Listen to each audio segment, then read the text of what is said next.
वाल्मीकि रामायण स्वाध्याय के 23वें एपिसोड में आप सभी का हार्दिक स्वागत है। बाल्यकांडम द्वाविंशः सर्गः।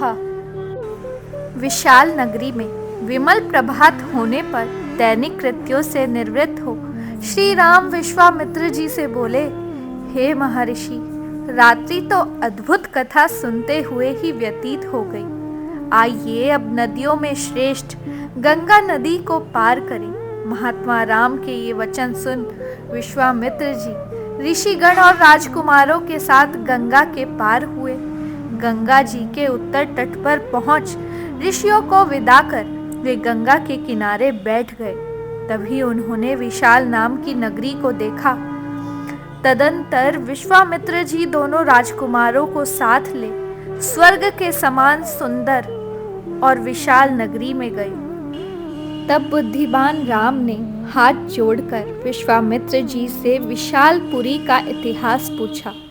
हे मुने, आपका कल्याण हो, कृपया बताइए इस पुरी में किस वंश का राजा राज्य करता है। यह जानने के लिए मैं अत्यंत उत्सुक हूँ।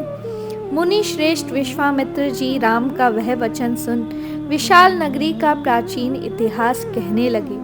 हे राम, यह वही स्थान है जहाँ इंद्र ने तपः सिद्ध माता दीति की सेवा की थी। हे पुरुष सिंह, इक्ष्वाकु के परम धार्मिक पुत्र विशाल ने जो अलम्बूसा के गर्भ से उत्पन्न हुआ था, यह नगरी बसाई थी। इस समय दुर्जय सुमित इस पुरी पर शासन करते हैं।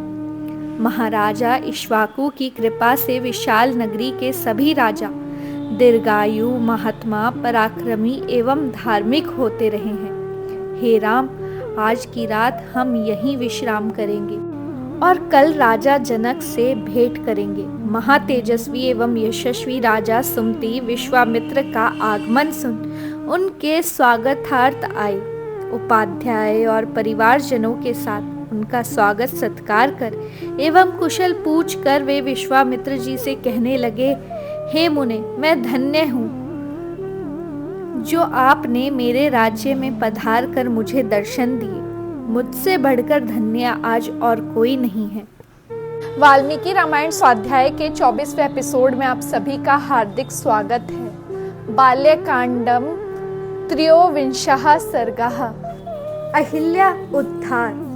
श्री राम और लक्ष्मण जी राजा सुमति से सत्कृत हो एक रात वहां ठहरे। दूसरे दिन वे मिथिलापुरी को प्रस्थानित हुए। मिथिलापुरी के उपवन में एक पुराने निर्जन किंतु रमणीक आश्रम को देखकर श्री राम ने विश्वामित्र जी से पूछा, यह स्थान आश्रम के समान लगता है, परंतु यह मुनियों से रहित है, यह क्यों है? भगवान, मैं जानना चाहता हूँ कि यह आश्रम पहले किसका था? श्री राम का यह कथन सुन बोलने में चतुर महातेजस्वी महर्षि विश्वामित्र जी बोले, हे राम, पूर्व काल में यह गौतम का आश्रम था। इस आश्रम में उन्होंने बहुत समय तक अहिल्या के साथ तप किया था। हे राम, एक दिन गौतम कहीं दूर निकल गए। गौतम को आश्रम में अनुपस्थित देखकर इंद्र गौतम का रूप धारण कर आश्रम में आए और अहिल्या से बोले, हे सुंदरी, मैं तेरे साथ मैथुन करना चाहता हूँ। हे रघुनंदन, मुनि वेश धारण किए हुए इंद्र को पहचान कर भी दुष्टा अहिल्या ने प्रसन्नता पूर्वक इंद्र के साथ संभोग किया। हे राम, इस प्रकार अहिल्या से समागम करके गौतम के डर से शंकित इंद्र उस कुटी से बाहर निकला। जैसे ही इंद्र बाहर निकला, उसने गौतम को कुटी में प्रवेश करते हुए देखा। गौतम को देखते ही इंद्र भयभीत हो गया और उसका चेहरा पीला पड़ गया। गौतम ने इंद्र को अपना रूप धारण किए हुए देख और उनके मुखमंडल से यह जानकर कि वे असत कर्म करके आ रहे हैं, उन्हें क्रोध में भरकर यह शाप दिया, अरे दुष्ट, मेरा रूप धारण करके तूने यह कुकर्म किया है, तू नपुंसक हो जा।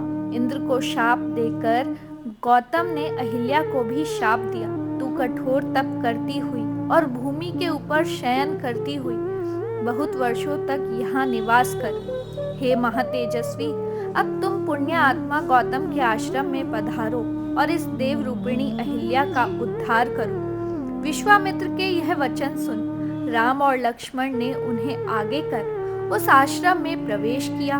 वहां जाकर उन्होंने देखा कि अहिल्या तप के तेज से दैदीप्यमान हो रही थी और सुर तथा असुर कोई भी उससे दृष्टि नहीं मिला सकता था।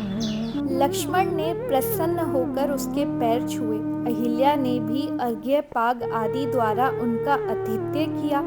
दोनों राजकुमार उस आतिथ्य को ग्रहण कर मिथिलापुरी में गए। मित्रों, आज के सर्ग से हमें सीख मिलती है, जैसा कि हमने देखा गौतम और अहिल्या की कहानी, कि अपनों के साथ विश्वासघात अगर हम करेंगे तो हमें उन कर्मों का फल, इसलिए हमें सदैव अपने कर्मों को ध्यान पूर्वक करना चाहिए, सोच समझ कर करना चाहिए। जय श्री राम।